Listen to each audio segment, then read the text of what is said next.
So I've got Christoph. Christoph, how do you say your last name? Markert. Markert. Christoph's from Adelaide. He didn't like Sydney as much as I did, but he's an enterprise architect, and he's from SAP Fioneer. We were talking earlier today, and he was talking to me about this interesting concept called behavioral banking. I was like, I know domain-driven design, but what is this behavioral banking? So, Christoph, would you please tell us a little bit more about it? And we're all ears. Thank you. Sure. Thank you. All right. Yeah, it's probably fairly new to a few people, particularly if you're not in the banking industry. But let's get to it. And maybe before I start actually and go directly into the concept of behavioral banking, let's talk a little bit about the background of it, the fundamental concepts of it, which is basically behavioral science and hyper-personalization and what that actually is. Now, look, when we have a look at some of the most successful companies out there globally in the world, they are basically all built on the same or very similar fundamental premise, right? An API-driven platform. Now, the way they approach that from a business perspective is different, obviously, from company to company. So, for example, you have a magnet-based approach, right? This is kind of attracting users, followers, friends, right? Via a concept called social gravity, which ultimately leverage networks effects, right? That are all these social media companies out there, right? This is the Facebook, or nowadays Meta, then you have LinkedIn, right? TikTok and so on. Yeah? You have the toolbox approach that is easy to plug in, very well documented APIs, easy discoverable, to a certain extent open source, like Google, take Android open source project. And then you have the Matchmaker. The Matchmaker principle is basically connecting, for example, buyer with seller, right? So you have Amazon, for example, right? But it doesn't obviously stop there, right? Because when I take Amazon as an example, right, there is a personalized service offered to me, just like with the other platforms as well. How is that? Because Amazon has a certain knowledge base about me, knows my shopping behavior, and also makes suggestions to me, right? I order this laptop and say, hey, Christoph, 90% of the users who bought this laptop also bought this wireless headset. Fantastic, I'll take 10 of them. Yeah. So ultimately, there's value for me in there, right? Because it doesn't stop with the shopping, right? They also give me then the option, well, if you're Amazon Prime, you get a better logistical experience, it's faster at your home, and so on. Now, how are they actually doing that? How do they create value and personalize my service for me? And that's ultimately by using data. But I don't know how you see it, but I don't really understand data, right? Data is unstructured for me, it's raw, yeah? And so data itself may not be so helpful. You have to curate data, at least to a certain extent, right? You have to harmonize data, add value, adding information towards it, metadata. Now, be that technical or functional, ideally both. Technical is usually fairly simple, right? Sending system, potentially receiving system, depending how you integrate. Obviously, it's being published, you wouldn't even know. Geospatial information, location data, timestamp, whatever. It's getting more interesting, and particularly in the personalization space around data, is if you add functional or business-related information to this data. How can I use this data? Can I use this data in a marketing concept, targeted marketing campaign, or am I not allowed to? Can I use this data in operational reporting, or only for compliance reporting? And that's how I start to actually create information out of this data. And that's where it's getting interesting in regards to personalization and personalized services. Because once data is information turned into information and it's consumable, I get insights about the customer. And ultimately, out of these insights, I can create knowledge about the customer, right? And that helps me to personalize these services. And that's where these corporations are very good at it, and basically making themselves successful by offering personalized services. Now, what is actually personalization? And it's actually based on a fairly new type of science. It's called behavioral science. It's roughly 20 years old. In 2002, Daniel Kahneman won the Nobel Prize for his research work in that area. And that basically analyzes what influences us as individuals to make decisions. And that could be internal or external factors, right? And we're basically taking that information that information out of behavioral science and use the foundations out of it to influence the customer experience, to personalize the services or the products I offer to you. Yeah? And when you think about that, it's actually expected, right? I mean, nowadays you log into Netflix, so it's kind of, well, based on your preferences, you expect these movies are being, or these series are being suggested to you because they know you like stuff from the 80s, for example, right? So you as a customer, you expect it as a standard approach. Obviously, different factors or multiple factors have to be considered, right? So, and when you talk around behavioral science is influenced by social science, obviously, psychology, the way we think, but also anthropology, because cultural aspects needs to be considered, right? And that's also generational or your age specific. I'll give you an example. You go to McDonald's, are you going to the counter to offer your burger, or are you using the app or the self-service kiosk? And you will see there's actually generational difference, right? And that influences, again, the way we offer personalized services. Now, let's go into behavioral banking, and that's obviously based on these concepts. Yeah?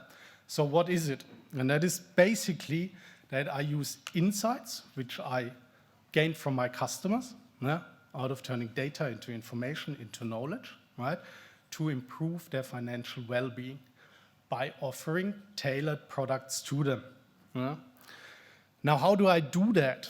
Right? And I basically incentivize these banking customers with rewards or via rewards. Yeah? So that's, for example, some of these principles kind of, well, I reward you when you spend less than you earn. Now you may think, well, it's clear, right? I won't do that. Well, depends. So first of all, think of Australia, for example. Roughly 1/3 of the people in Australia spend actually more than they earn. Now you go to maturing or developing countries where a lot of people are still unbanked and you promote financial inclusion. The only concept they know is cash in hand. Once you give them a card or virtual card via mobile phone, it's difficult for them to grasp this concept, right? Because it's new. Yeah? So that is something you need to promote. You promote to save regularly. When you reach your saving goals, I'm going to incentivize that maybe with a different, better interest rate on your term deposit, or maybe with a lower interest rate on your loan, on your credit card. Yeah? I promote that you pay off your loan earlier. Yeah? Now you may think, hang on a second, doesn't make really sense. If I'm a bank, the longer you have the loan with me, the more interest I'm getting, the more income I'm getting.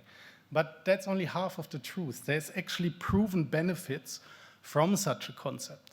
Why? Because if you implement such an incentivized concept to basically promote financial literacy, yeah, be financially savvy, yeah, you have less of your customers in arrears. Now think about it, arrears management, to basically remind you, send out dunning notices, hey, you're behind in your loan repayments, right? It's not core business of a bank, right? That's not really something they want to spend time and money on, not their core business.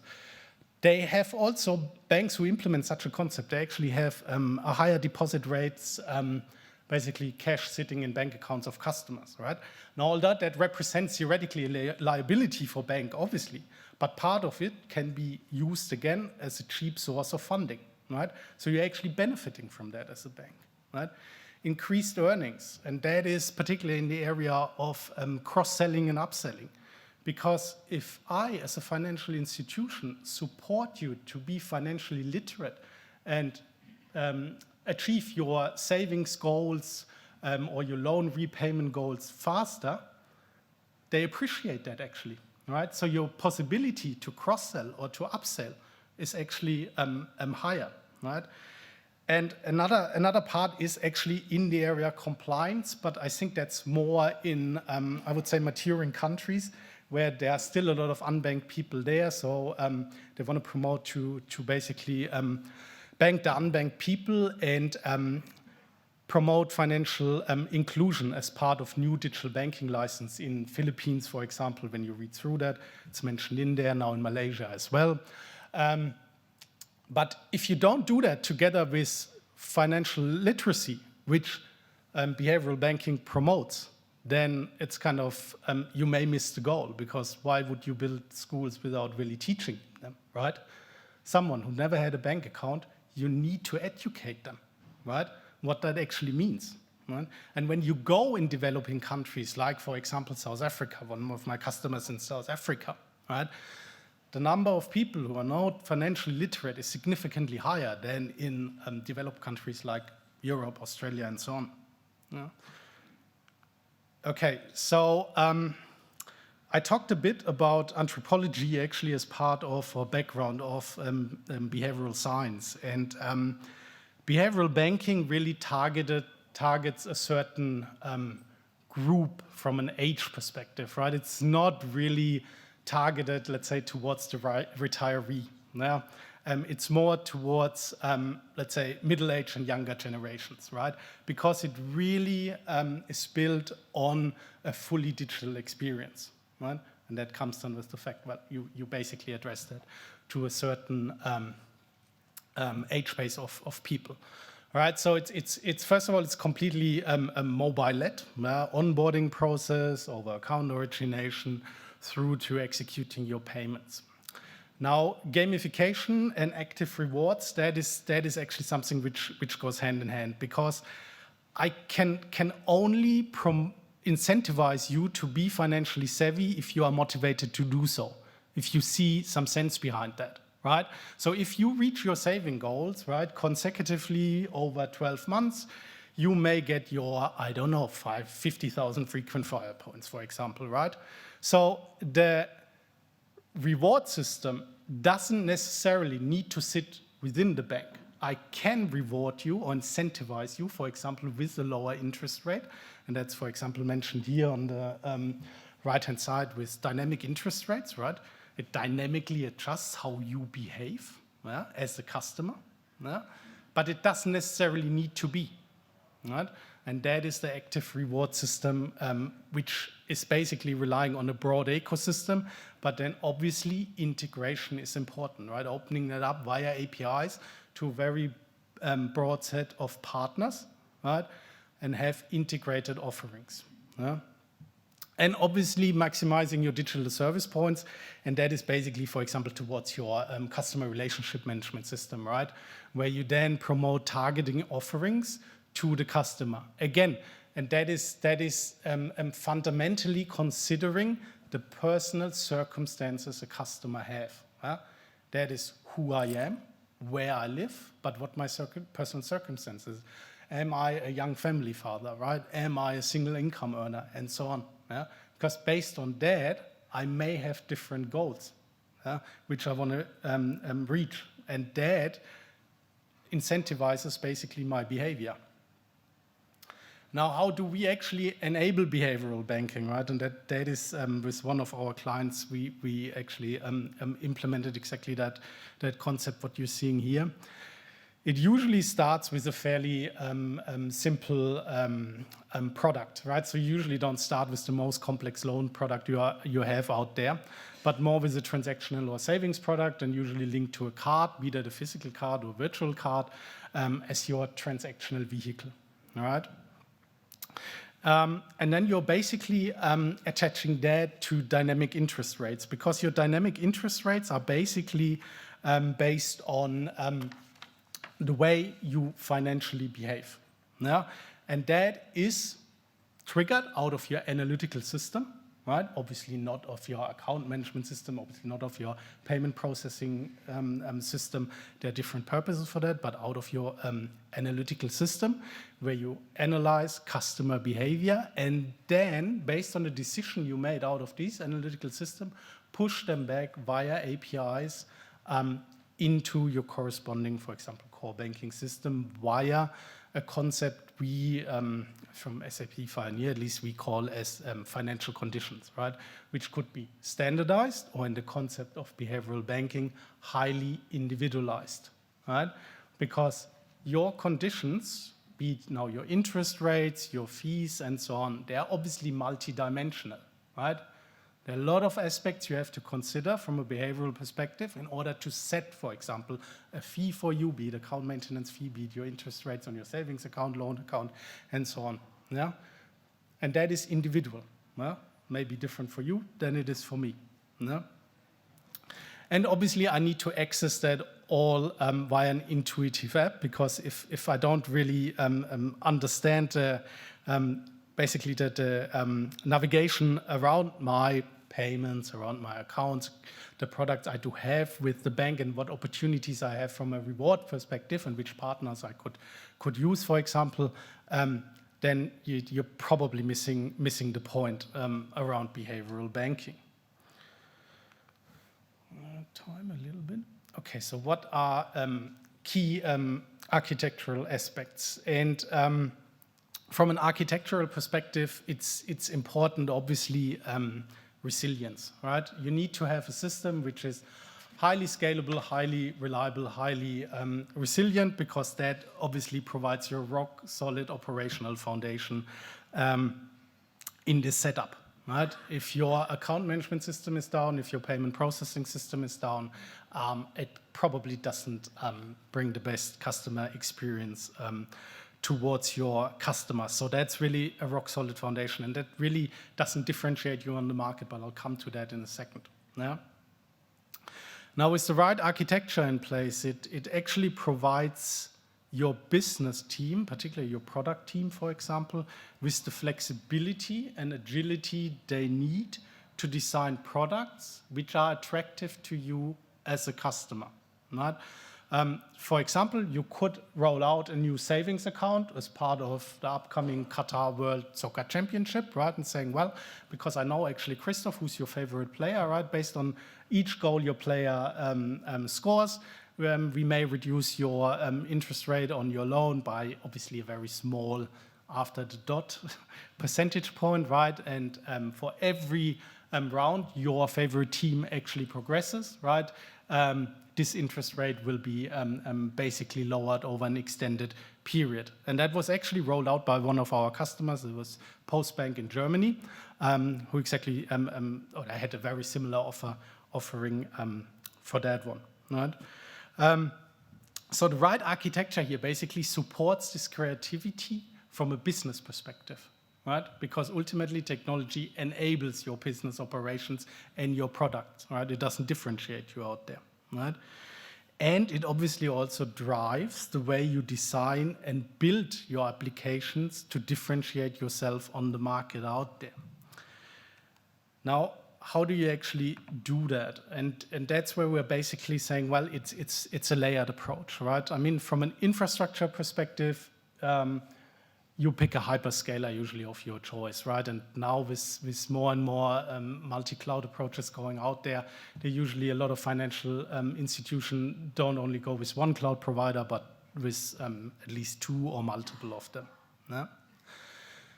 Now, what sits on top of that one, you're basically having your open core banking ledgers, and they are composable. Right, so that are packaged business capabilities which you're just consuming. That could be deposits, could be loans, could be payments, right? Which are exposing corresponding APIs out of that to create an account, update my address, make a payment. Now these capabilities, they wouldn't differentiate you on the market, because a savings account is a savings account and a current account is a current account and a loan is a loan. What differentiates you is how you price that, for example. How do I make it attractive to you? That differentiates you as a bank on the market. Right? What products do I offer to you? How do I manage associated risks, right? Credit risks with you as a customer? How do I rate that? Right? And that's what we see in the banking services layer. Right? That is where you as a financial institution differentiate yourself. And then obviously you rely on a fairly broad ecosystem, right, where you have certain capabilities which may be necessary, like AML, right, so anti-money laundering, fraud checks, to a certain extent maybe even business intelligence, right, but also where my reward system sits, because obviously there's only so much I can incentivize you as a financial institution, and where I then rely on partners. Right? And that's basically in the ecosystem layer where there's a huge importance towards that one. Now, and I talked a little bit around that earlier, right? APIs are basically key in such a behavioral banking approach. Why? Because they ultimately not only enable me to execute my business operations like creating an account, updating an account, and so on, but they also provide me the data I need in order to understand the behavior of a customer.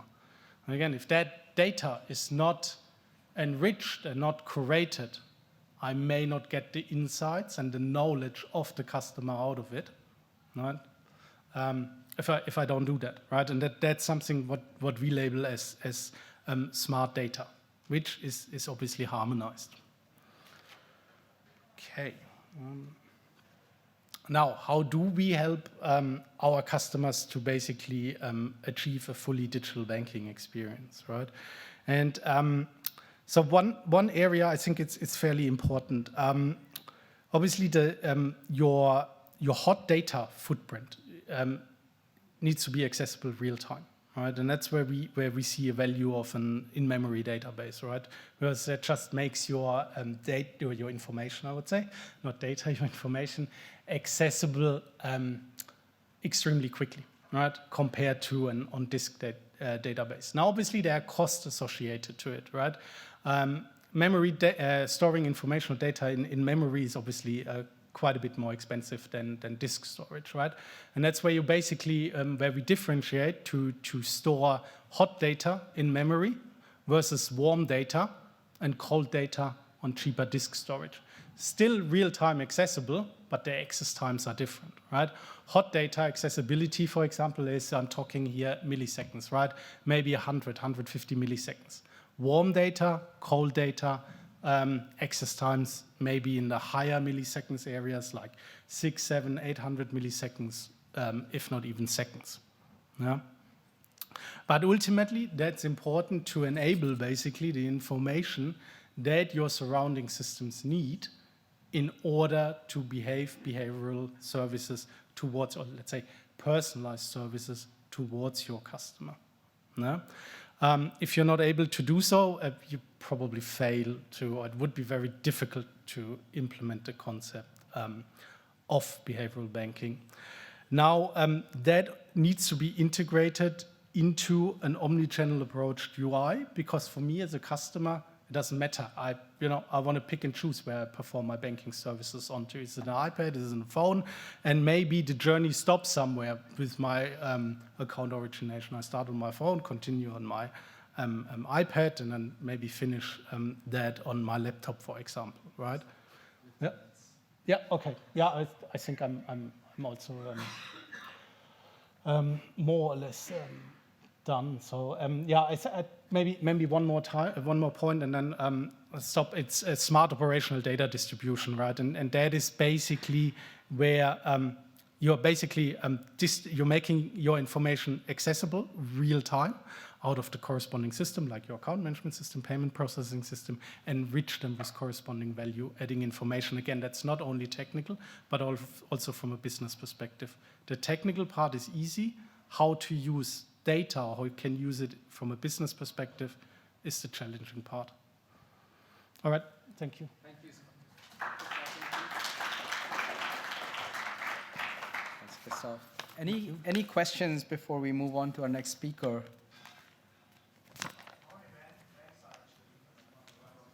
How many banks are actually implementing this? It's fairly new concept, so I would only know of less than a handful globally who really implemented that concept holistically, because it's fairly complex. But that to be said, their growth is significant in the market. So you can really clearly tell they differentiate themselves from other financial institutions out there. But it's easier said than done to implement. I have one question around security and sort of privacy. This is gaining insights from what I have in a bank and building better products out of it.